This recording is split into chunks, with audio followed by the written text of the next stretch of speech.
Hello বন্ধুরা, WBCS and PSC coaching চ্যানেলে তোমাদের সকলকে ওয়েলকাম জানাচ্ছি। আজকে আমি তোমাদের জন্য যে আপকামিং ফুড এসআই পরীক্ষাটা আসছে তার সিরিজ নম্বর জেনারেল স্টাডিজ সিরিজ নম্বর 15টা নিয়ে এসেছি। তো আমার ভিডিওগুলো যদি তোমাদের ভালো লাগে তোমার ভিডিওটাকে লাইক করো, খারাপ লাগলে ডিসলাইক করো, কমেন্টে জানিও, পারলে চ্যানেলটাকে সাবস্ক্রাইব করো ও শেয়ার করো। তো চলো বন্ধুরা, কথা না বলে আজকের ক্লাসটা শুরু করা যাক। আজকের প্রথম প্রশ্ন, মিশ্র অর্থনীতি বলতে কী বোঝায়? মিশ্র অর্থনীতি বা মিক্সড ইকোনমি বলতে কী বোঝায়? অপশানগুলো দেখে নেওয়া যাক। অপশান 1 কৃষিক্ষেত্র ও শিল্পক্ষেত্রের উন্নয়ন। অপশান 2 সরকারি ক্ষেত্র ও বেসরকারি ক্ষেত্রের সহাবস্থান। অপশান 3 পুঁজিবাদী বা শ্রমিকদের সহাবস্থান। আর 4 নম্বর অপশান সেবাভিত্তিক বা ও শিল্পভিত্তিক অর্থনীতির সহাবস্থান। তো সঠিক উত্তর কী হবে? সরকারি ক্ষেত্র ও বেসরকারি ক্ষেত্রের সহাবস্থান। খুবই গুরুত্বপূর্ণ প্রশ্ন। মিশ্র অর্থনীতি বা মিক্সড ইকোনমি বলতে বোঝায় সরকারি ক্ষেত্র ও বেসরকারি ক্ষেত্রের সহাবস্থান। পরের প্রশ্ন, বেরিবেরি কোন ভিটামিনের অভাবে হয়? বেরিবেরি রোগ একটা, এইটা কোন ভিটামিনের অভাবে হয়? অপশানগুলো দেখে নেওয়া যাক। অপশান 1 ভিটামিন সি এর অভাবে। অপশান 2 ভিটামিন ই এর অভাবে। অপশান 3 ভিটামিন বি এর অভাবে। অপশান 4 ভিটামিন B12 এর অভাবে। সঠিক উত্তর কী হবে? Vitamin B1। আর এর সায়েন্টিফিক নেম কী আছে? থিয়ামিন। তাহলে বেরিবেরি কোন ভিটামিনের অভাবে হয়? B1। পরের প্রশ্ন, কোন শহরকে পৃথিবীর কসাইখানা বলা হয়? অপশানগুলো দেখে নেওয়া যাক। Option 1 Karachi. Option 2 Dhaka. Option 3 Chicago. Option 4 Berlin. সঠিক উত্তর কী হবে?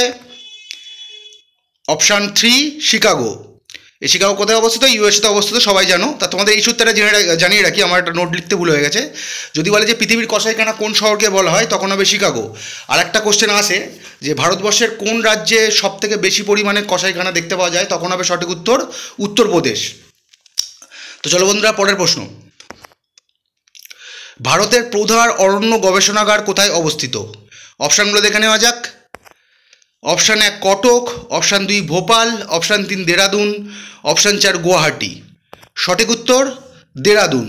তাহলে ভারতের প্রধান অরণ্য গবেষণাগার কোথায় অবস্থিত? দেরাদুন। খুব গুরুত্বপূর্ণ প্রশ্ন। পরের প্রশ্ন, ভারতের প্রথম তাপবিদ্যুৎ কেন্দ্র কোথায় স্থাপিত হয়? ভারতের প্রথম তাপবিদ্যুৎ কেন্দ্র কোথায় স্থাপিত হয়? অপশানগুলো দেখে নেওয়া যাক। Option 1 Hyderabad. Option 2 Mumbai. Option 3 Jamshedpur. Option 4 হলদিয়া। সঠিক উত্তর কী হবে? হায়দ্রাবাদ। তাহলে ভারতের প্রথম তাপবিদ্যুৎ কেন্দ্র কোথায় অবস্থিত হয়? হায়দ্রাবাদ, যেটি তেলেঙ্গানাতে অবস্থিত। তেলেঙ্গানার রাজধানী হায়দ্রাবাদ। আচ্ছা, এবার এই সূত্রের নোট দেখে নেওয়া যাক। তাহলে যে ভারতের যে প্রথম তাপবিদ্যুৎ কেন্দ্র, তার নাম কি? হোসেন সাগর। এটা কোথায় অবস্থিত? হায়দ্রাবাদে। এরমভাবেও আসতে পারে যে ভারতের প্রথম তাপবিদ্যুৎ কেন্দ্রের নাম কি। 4টে অপশান দেওয়া থাকবে, তার ভিতরে হোসেন সাগরও থাকবে। সঠিক উত্তর হবে তখন হোসেন সাগর, যেটি হায়দ্রাবাদে অবস্থিত। আর এই সূত্রে আরেকটা নোট দেখে নেওয়া যাক, এটাও গুরুত্বপূর্ণ। যদি আসে যে ভারতের বৃহত্তম তাপবিদ্যুৎ কেন্দ্র কি, তখন সঠিক উত্তর হবে বিন্ধ্যাচল তাপবিদ্যুৎ কেন্দ্র, যেটি মধ্যপ্রদেশে অবস্থিত। ভারতের বৃহত্তম তাপবিদ্যুৎ কেন্দ্র হলো বিন্ধ্যাচল তাপবিদ্যুৎ কেন্দ্র, যেটি মধ্যপ্রদেশে অবস্থিত। খুবই গুরুত্বপূর্ণ প্রশ্ন বন্ধুরা, ভালো করে মনে রাখার চেষ্টা করো। পরের প্রশ্ন, কোলেরু হ্রদ কোন রাজ্যে অবস্থিত? কোলেরু হ্রদ কোন রাজ্যে অবস্থিত? অপশানগুলো দেখে নেওয়া যাক। Option 1 Andhra Pradesh. Option 2 Madhya Pradesh. Option 3 Tamil Nadu. Option 4 Assam. এই কোলেরু হ্রদ কিন্তু একটি স্বাদু জলের হ্রদ। হ্যাঁ, এই কোলেরু হ্রদ কোথায় অবস্থিত? তাহলে সঠিক উত্তর হবে অন্ধ্রপ্রদেশ। এই সূত্রের নোট দেখে নেওয়া যাক। এই কোশ্চেনটা আরেকভাবে আসে যে বলে যে কোলেরু হ্রদ কোন দুটি নদীর মাঝে অবস্থিত, তখন সঠিক উত্তর হবে এটি গোদাবরী ও কৃষ্ণা নদীর মাঝে অবস্থিত। তোমাদের দেখবে অনেক সময় আসবে যে কোলেরু হ্রদ কোন রাজ্যে অবস্থিত, স্ট্রেট ফরওয়ার্ড কোশ্চেন, তখন কিন্তু সঠিক উত্তর অন্ধ্রপ্রদেশ হবে। এবারে তোমাদের বলেই দিল যে অন্ধ্রপ্রদেশে অবস্থিত কোলেরু হ্রদ কোন দুটি নদীর মাঝখানে অবস্থিত। সেখানে দেখবে অপশান থাকবে 4টে, তা গোদাবরী, কৃষ্ণা, তাপ্তি, নর্মদা, এরকমভাবে 4টে অপশান সাজিয়ে দিল। তো তখন সঠিক উত্তর হবে গোদাবরী ও কৃষ্ণা। কোলেরু হ্রদ তাহলে গোদাবরী ও কৃষ্ণা নদীর মাঝে অবস্থিত। আর এই সূত্রে আরেকটা নোট দেখে নেওয়া যাক। আটপাকা পাখিরালয় কোলেরু হ্রদের অবস্থিত।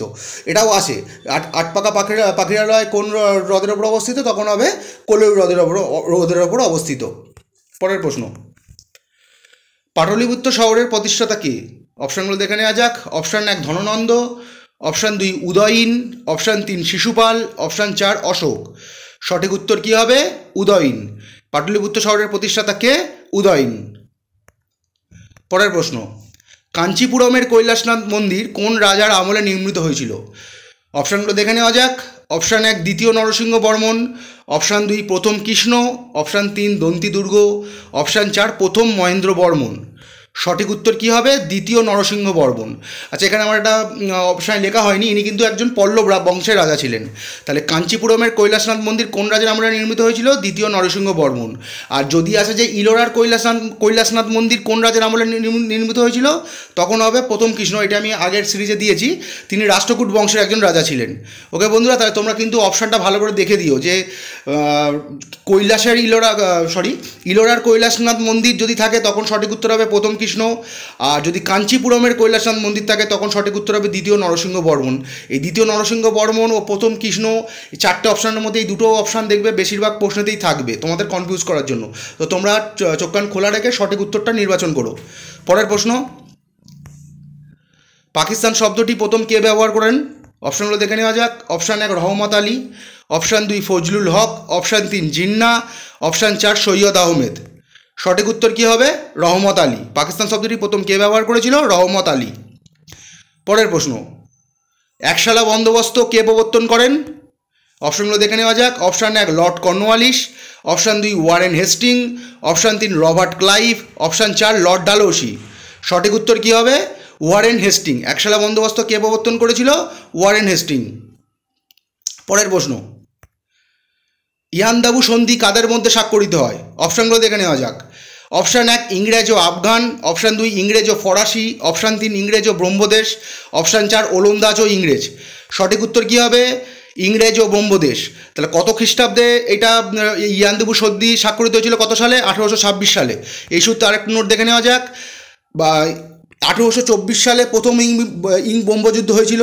তা সেই যুদ্ধে যথারীতি যখন ব্রহ্মদেশ হেরে যায় তখন 1826 সালে সেই যুদ্ধ, প্রথম ইং ব্রহ্মযুদ্ধ 2 বছর স্থায়ী হয়েছিল।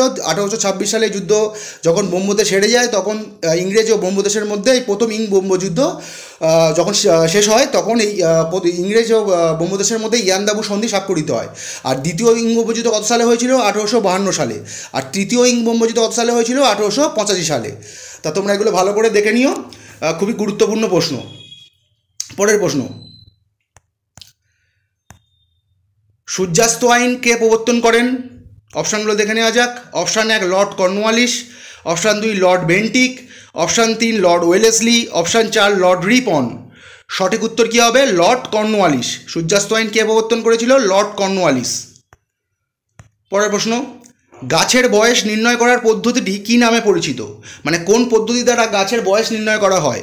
অপশানগুলো দেখে নেওয়া যাক। অপশান 1 বলয় গণনা, অপশান 2 পাতা গণনা, অপশান 3 বাকল গণনা, অপশান 4 শিকড় গণনা। সঠিক উত্তর কী হবে? বলয় গণনা।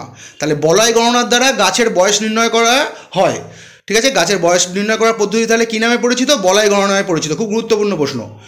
পরের প্রশ্ন, রাস্তার হলুদ বাতিতে কোন গ্যাস ব্যবহার করা হয়? খুব গুরুত্বপূর্ণ প্রশ্ন বন্ধুরা। অপশানগুলো দেখে নেওয়া যাক। Option 1 neon, option 2 sodium, option 3 argon, option 4 helium. সঠিক উত্তর কী হবে? সোডিয়াম। পরের প্রশ্ন, দাচিগাম ন্যাশনাল পার্ক কোথায় অবস্থিত? অপশানগুলো দেখে নেওয়া যাক। Option 1 Jammu Kashmir, option 2 Gujarat, option 3 Madhya Pradesh, option 4 Tamil Nadu. সঠিক উত্তর কী হবে? জম্মু কাশ্মীর। তো আজকের এই পর্যন্ত বন্ধুরা, খুব তাড়াতাড়ি আমি সিরিজ নম্বর 16টা নিয়ে আসছি। তো চলো, খুব তাড়াতাড়ি দেখা হচ্ছে। Good bye.